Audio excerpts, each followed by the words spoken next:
Welcome back to the channel. This is Johnny here with Power Up the Garage. My midweek videos that I've been doing, I think I'm going to change it up a little bit, and I want to do kind of like a tool corner, tech corner, whatever, and I'd like to go through and just give you examples of what tools to use, when to use them, what they're used for, the tools that I have that are just standard tools, and then I have specialty tools that for doing like ball joints and harmonic balance pullers and stuff like that. But this first episode, I just want to go through real basics.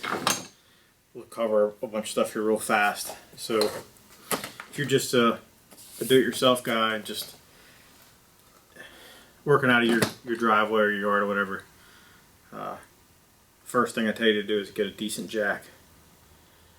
I think I have my jack that I use on my channel. It was a Craftsman? Yeah, I think it was a Craftsman. I got it for like $80 on Black Friday or something, but it has come in handy very much. You can use scissor jacks, you can use the cheaper bottle jacks, but always get yourself a good jack, and always get yourself a good set of jack stands. And if you're any type of car guy, do not buy Harbor Freight. Remember, people are dying from it. So always get a decent one that has the safety latch.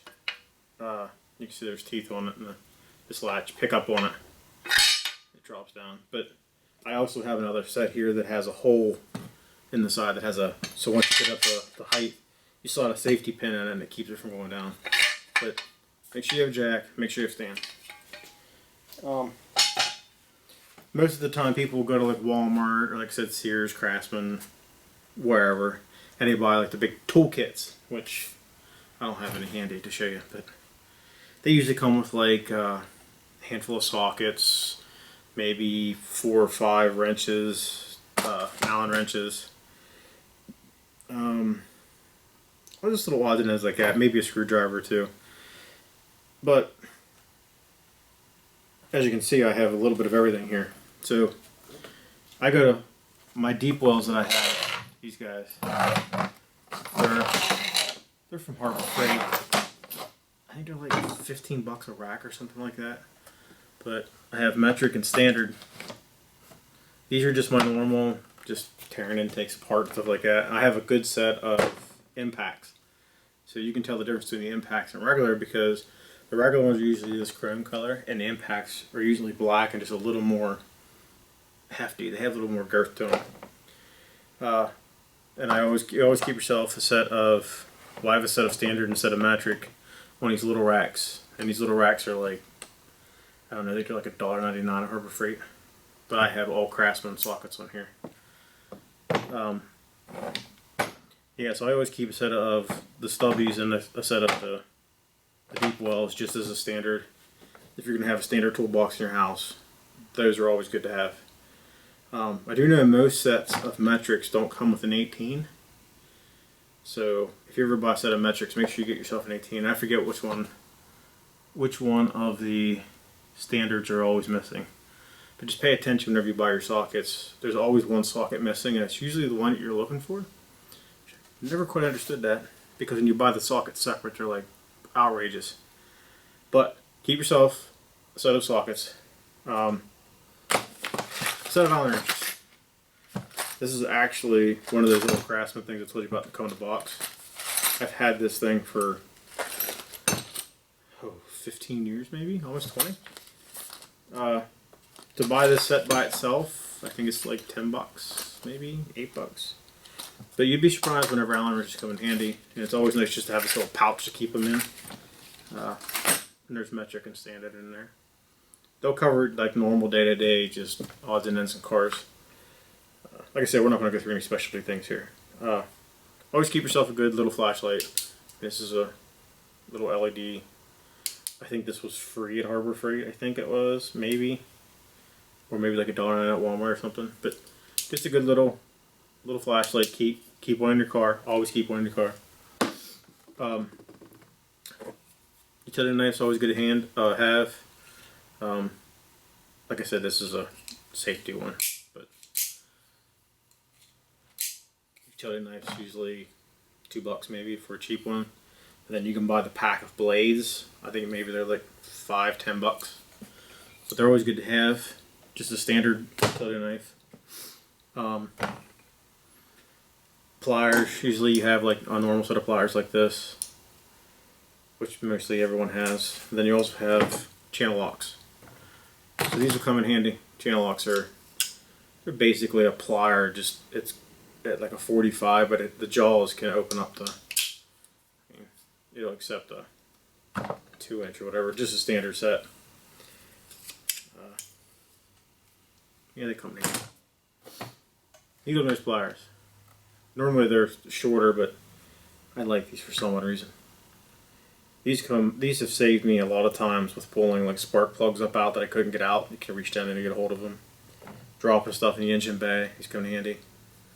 But needle nose pliers are always good to have. So I would suggest needle nose, regular, a pair of channel locks.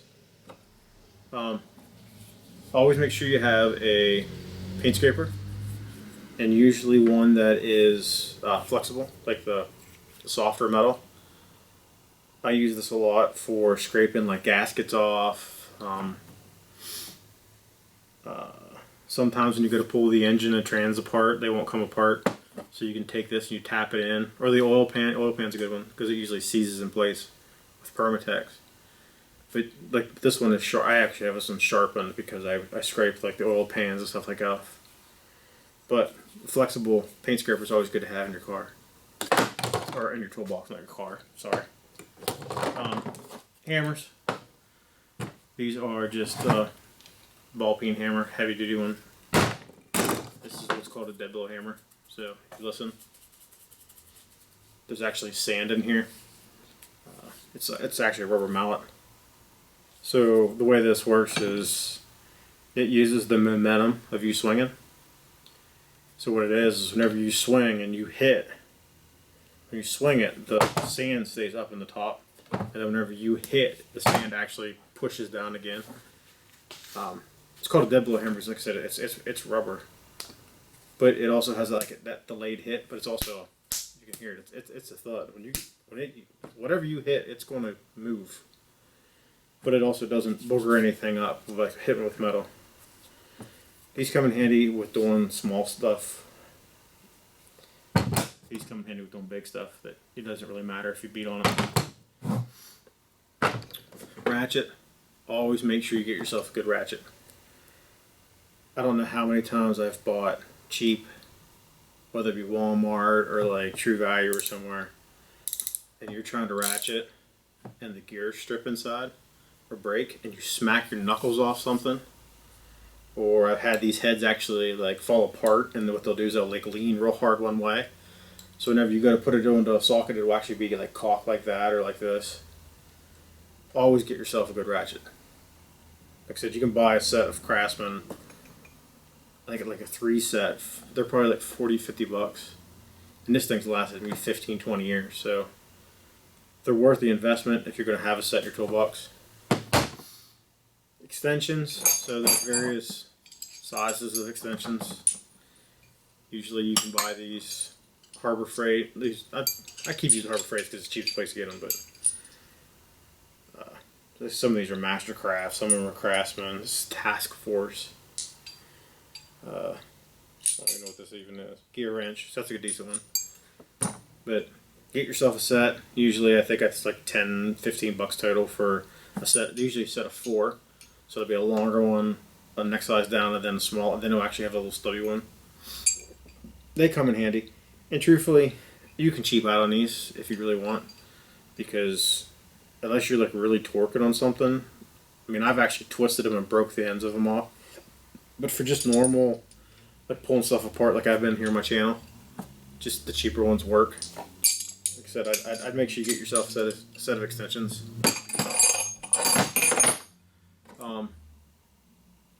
We've always called these things knuckles. It is, well, it goes on a ratchet. I'll put it on an extension.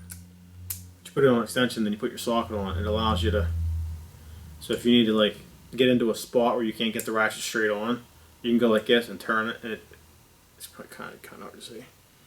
You can do like almost 45 taking stuff on and off.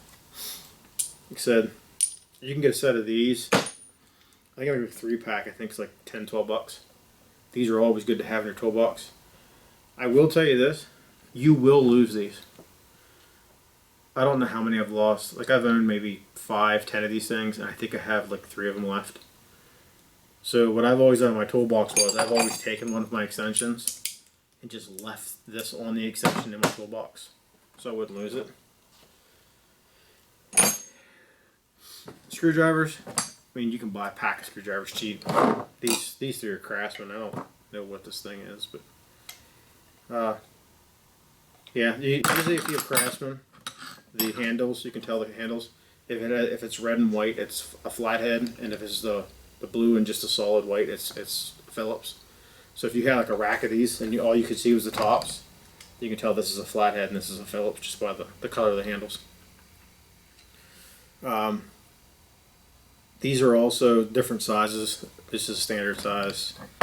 This is actually a standard size as well. It's just a short, stubby version of it. This is a bigger, and like I said, this is a small screwdriver. But always get yourself a decent set. It doesn't have to be super expensive, because you can go to Walmart and buy a pack of these things for 5, 10 bucks. But I will tell you, well, Craftsman I don't think does it anymore, because I think they're basically out of business. But Craftsman used to replace screwdrivers if you broke the tips. Because I guarantee somebody, or you or somebody else, will use one of these as a pry bar. Yeah, you're going to break one. Or you're going to bend one. I have one over there that's bent like this. But get yourself a decent set of screwdrivers. Well, doesn't have to be decent, just a fair amount of screwdrivers. Usually come in packs of, I think like 8 maybe, 8 or 12. Always keep screwdrivers in your toolbox. Wrenches, I like these little racks because I can hang them up and then I can see what sizes they are. And these are, if you look on the actual plastic, this side has the standard sizes and this side has the metric. I have one set of each that I carry, that I keep hanging up on my pegboard. One's metric, one's standard, and then I actually have another metric set, but that's just me.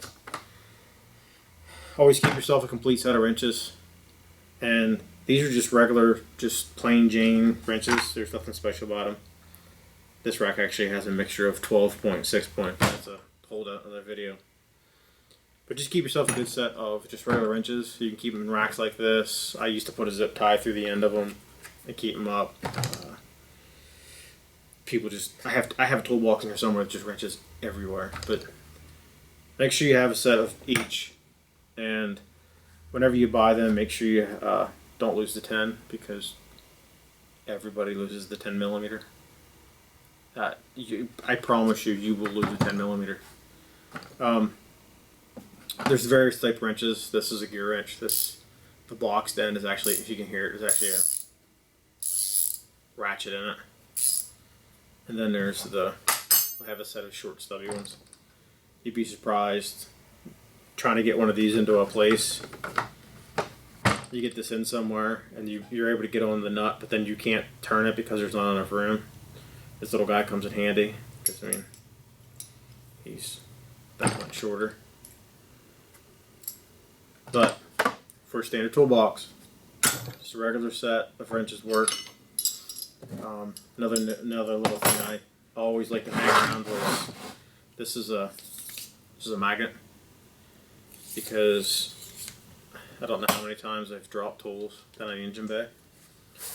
This comes in handy, reaching down in, because I'll guarantee everyone that's watching this has at one point in time dropped a tool, either in the engine bay or underneath the car where you can't get to it, because either you can't jack the car up at the time or you can't reach it, and this comes in handy reaching underneath the car to grab a hold of it, pull it back, or down through the engine bay. But I think I got this at like AutoZone up at the cash register for, I think it was like $3.99 or something. And I have little magnet, they look like little ashtrays type shapes that I put nuts and bolts in. But just for a standard person doing just day to day, changing your alternator, changing the starter, just changing your battery. This is just normal tools that you can use. You don't need nothing special. You don't need specialty tools for any normal job. Well, most normal jobs. If you're going to change your oil, make sure you get yourself a good catch can. And if you only have like 1 or 2 cars, get the oil filter socket like style wrench for your car. I have 2 or 3 different types. I have the old style that have the band type of ratchet on it, and I also have the ones that expand, grab a hold of the oil filter, and then whenever you turn it in reverse, it actually digs in instead of opening up. But they actually sell the ones that look just like a cap that goes really into your oil filter, and then you screw it off. What else? I mean, that's just, like I said, normal day-to-day things. But going forward, like I said, I'm just going to have these little 5-10 minute videos, and I'll go through, like, I'll get all my different types of wrenches out, and I'll go through and explain to you, like, why you use a 6-point, why you'd use a 12-point. It's the same thing applies for sockets. But like I said, I have different types of wrenches. I have way different types of sockets than what I have laying out here. There's different types of screwdrivers. I think I have like, I don't know, 10 different types of hammers for different various things. Different types of pliers and vice grips and all those types of things. Vice grips, make sure you get yourself a good pair. I have a pair over here. These are Craftsman, but there's various types of jaws and stuff, but these are just the standard pair of vice grips. Make sure you get a good pair, because if you buy a cheaper pair, these teeth in here will round off, and whenever you go to grab a hold of something, the teeth in here will actually round, and then you won't be able to get a hold of anything, and the vice grips are junk. And I've also had it where this piece down here that tightens, that adjusts the jaws. I've had the piece that is in here, I've had it stripped. I've had it open so it didn't actually work anymore. But I think these pliers I've had for like close to 15 years, 12, 15 years maybe. But always make sure you get yourself a good pair of vice grips, because sometimes it's just easier using these than those. But no, I'm just joking. But make sure you have a good pair of these in your toolbox. I think that covers the most of the smaller day-to-day things that you need. I hope this is a little bit informative. Like I said, these videos are going to be a little more educational and a little more detail-oriented as far as this goes, compared to showing you the stuff that I'm doing on there. But alright. Thank you for watching. Hope you come back for the next video. I don't know what it is yet because I haven't done it yet, but we're getting there. It's getting close to Thanksgiving, so thank you guys for watching. Thank you guys for subscribing. Tell people, share it. Help get more people to my channel if you don't mind. Happy Thanksgiving, and thank you guys for being patient.